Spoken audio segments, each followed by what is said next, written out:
अगर 100 रुपए की आपने शर्ट खरीदी और उसे 250 में बेचा तो कितने का प्रॉफिट होगा? आप लोग कहोगे कि 150 का, लेकिन नहीं, आप उसमें 22 रुपए का लॉस खा के बैठोगे। समझाता हूँ कैसे। और मेरी ये बात सुनने के बाद कोई भी टी शर्ट्स का बिजनेस तो नहीं करेगा। जो आपने 250 की टी शर्ट सेल करी है, सबसे पहले उसमें से 100 रुपए हटा दो प्रोडक्ट की कॉस्ट, जो आपने टी शर्ट खरीदी है 100 रुपए की, और 70 रुपए उसमें से घटा दो जो आपने शिपिंग करी है वो, और 20 रुपए उसमें से प्लेटफॉर्म फी हटा दो, आप जहाँ पे बेच रहे हो अमेजॉन, फ्लिपकार्ट। उसके बाद 25 रुपए और हटा दो अपीयरिंग कॉस्ट, यानी कि अमेजॉन पे अगर आप सेल कर रहे हो तो अमेजॉन उसे आगे दिखाएगा भी तो सही। सारी कॉस्टिंग बैठती है लगभग 215 रुपए। अब आप कहोगे 35 रुपए तो एक टी शर्ट पे अब भी बच रहे हैं, लेकिन अंदर की बात तो मैंने अभी आपको बताई नहीं। फॉर एग्जाम्पल, आपके पास 1000 ऑर्डर्स आए, 75% चांसेस होते हैं ऑर्डर्स कंप्लीट करने के, यानी कि 75% ही आपके ऑर्डर्स कंप्लीट हो पाते हैं। 15% चांसेस होते हैं रिटर्न्स के, एंड 10% चांसेस होते हैं आरटीओ के। और आपने 1000 ऑर्डर्स में से 750 ऑर्डर्स कंप्लीट कर दिए, तो 750 इंटू 35 का जो प्रॉफिट बच रहा था पर टी शर्ट पे, उसे मल्टीप्लाई कर दो। 15% आपका रिटर्न आ जाता है। बहुत सारे लोगों ने कॉल नहीं उठाई या घर पर नहीं मिला तो वो वापस आ जाते हैं पार्सल। और 10% आ जाता है आपका आरटीओ चार्जेस। उसके बाद 750 इंटू 35 करेंगे तो लगभग 26,000 के प्रॉफिट में आप रहोगे। और उसमें से माइनस कर दो 22,500।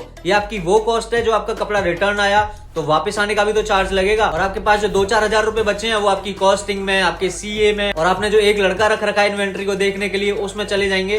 कुल मिला के आप 10-15 हजार के लॉस में रहोगे। तो बिजनेस ऐसा चूज करो जिसमें प्रॉफिट हो। आंख बंद करके किसी भी बिजनेस की तरफ मत भागो जिसके पीछे पब्लिक पड़ रही हो।